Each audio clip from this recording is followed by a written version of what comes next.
বাংলাদেশের আজকের যে ধ্বংসলীলা এর নেপথ্যের নায়কই হলো বিএনপি, তারেক রহমান, মির্জা ফখরুল, এই সমস্ত মানুষ। বিএনপি জামাতকে ঘোষণা দিতে হবে যে এই ছাত্রদের আন্দোলনকে ভিত্তি করে আমরা কোনো সন্ত্রাস করব না, কাউকে করতে দেব। ঘোষণা দিলেই তারা করবে না, তারা আড়ালে করলে কি হবে? তাহলে আপনি কি মনে করেন যে সরকার কি বসে থাকবে? আমি কথা বলার আগেই যে ছাত্র শুধু নয়, যারা এই আন্দোলনে শুধু সরকার বা পুলিশের সাথে সংঘর্ষে নিহত হয়েছে এটা নয়, পুলিশও নিহত হয়েছে। যারা যারা নিহত হয়েছে আমি সকলের রুহের মাগফিরাত কামনা করছি, তাদের পরিবারবর্গের প্রতি সমবেদনা জানাচ্ছি। আমার ক্ষতি বলার আগে মূল বিষয়টা বলতে চাচ্ছি, সেটা হলো যেটা শুরু করেছিলেন শহীদ ভাই। আন্দোলনটা কিসের? কোটা আন্দোলন, কোটা বাতিল। প্রথমে হলো কোটা বাতিল, তারপর কোটা সংস্কার। মানে কনফিউজিং একটি আন্দোলন আপনি লক্ষ্য করবেন। যেটা শহীদ ভাই বলেছেন যে সরকার কিন্তু ছাত্রদের পক্ষেই আপিলটা করল, এবং ছাত্ররা কি করলো? ছাত্ররা কিন্তু এখানে পক্ষ হলো, পক্ষ হয়ে তারা কিন্তু কোর্টে গেল। তাহলে বিষয়টা কিন্তু কোর্টেই ফয়সলা হওয়ার কথা, রাস্তায় এলো কেন না? তারপরেও তারা চেয়েছে নির্বাহী বিভাগের কাছে ডেকে কথা বললে কি হয়। বলি অবশ্যই ডাকা হয়েছে, আসে নাই। একটা পর্যায়ে ডাকা হয়েছিল, তারা বসে নাই। আপনি দেখেন এরপর তারা বলল কি, যে এটা কমিশন গঠন করতে হবে, বলল নির্বাহী বিভাগ একটা পরিপত্র জারি করবে, তারপর বলল সরকার সংসদে আইন পাস করতে হবে। মানে নানা কথা। আপনি লক্ষ্য করবেন যে কারো কথার সঙ্গে অপরের কথার কোনো সম্পর্ক ছিল না। এর মধ্যে ঢুকে গেল বিএনপি জামাত। আমি মাঝে মাঝে বলি যে বিএনপি জামাতের কাজটাই হইল যে ওই যে পুজো মানুষের অবলম্বন হলো একটা লাঠি, লাঠি ভর দিয়ে যেমন হাঁটে, ঠিক তদ্রূপ নিজেরা আন্দোলন কি করলো না করলো সেইটা বড় কথা নয়, তারা অন্যের আন্দোলনের উপরে ভর করে আজকের এই নাশকতা সৃষ্টি করলো। একই জিনিস করেছে 2015 সালে।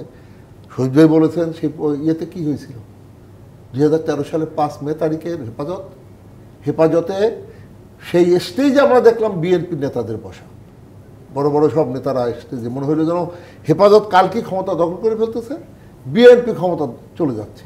নগদের কাছে সব গ্রাহকই প্রিয়, তাই তো সারা দেশে ক্যাশ আউট চার্জ সবচেয়ে কম। সেইখানে বসে যখন তারা এই যে হেফাজতে বসার কথা না, কিন্তু 5টার সময় উঠে যাবে, তাদেরকে বসিয়ে রাখা হলো। বেগম খালেদা জিয়া বললেন যে ঢাকাবাসী আপনারা সব এসে হেফাজতের পাশে দাঁড়ান, কেউ দাঁড়ায়নি। সকালবেলা কি বললেন? ওখান থেকে যখন মানে বিভিন্ন সাউন্ড গ্রেনেড করে ওখান থেকে তুলে দেওয়া হলো রাত্রিবেলায় বিনা রক্তপাতে, সেইখানে বলা হলো 2000 হেফাজত কর্মী হত্যা। কিন্তু বিএনপি এখানে তো সেকেন্ডারি জিনিসে পড়ে, কিন্তু আমরা প্রথম দফায় ছাত্রদের সাথে কথা বলছি। আমি আসতেছি আপনার এইটা তো এখন শুধু যে ছাত্রদের কাছে সীমাবদ্ধ তা নয়, কিন্তু ছাত্ররা কিন্তু এখন রাজনৈতিক যে দল বিএনপি জামাত তাদের প্রভাব প্রভাবিত হচ্ছে। তা না হলে আমি যদি আপনাকে প্রশ্ন করি, আমরা আমাদের জাতির পিতা বঙ্গবন্ধু শেখ মুজিবুর রহমান আমাদের শিখিয়েছে, ওই যে আমার নেতা শহীদ ভাই, উনি যখন ছাত্রলীগের সভাপতি, আমরা তখন ছাত্রলীগের মহকুমার নেতা, তাই তখন আমাদের শিখিয়েছিলেন তুমি কে আমি কে বাঙালি বাঙালি। আর এবারে দেখলাম এই ছাত্রদের মুখে তুমি কে আমি কে রাজাকার রাজাকার। এইটা কেন বললো? একজন সাংবাদিক জিজ্ঞেস করেছে প্রধানমন্ত্রীকে যে একটা পদ দুইজন পাশ করেছে, একজন রাজাকারের সন্তান, একজন মুক্তিযোদ্ধার সন্তান, আপনি কাকে ইয়ে করবেন, চাকরি দেবেন? উনি স্বাভাবিকভাবেই বলেছেন আমি মুক্তিযোদ্ধার সন্তানের চাকরি দেবো, আমি তো রাজাকারের সন্তানের চাকরি দেবো না। এইটা নিয়ে যে এই রাজনীতি একটা বাংলাদেশের আজকের যে ধ্বংসলীলা এর নেপথ্যের নায়কই হলো বিএনপি, তারেক রহমান, মির্জা ফখরুল, এই সমস্ত মানুষ। কিন্তু ছাত্রদের যে দাবিটা, সেই দাবিটা কি আদায় হয়নি? ছাত্রদের বলা হয়েছে, ডাকা হয়েছে, তারা আসে নাই।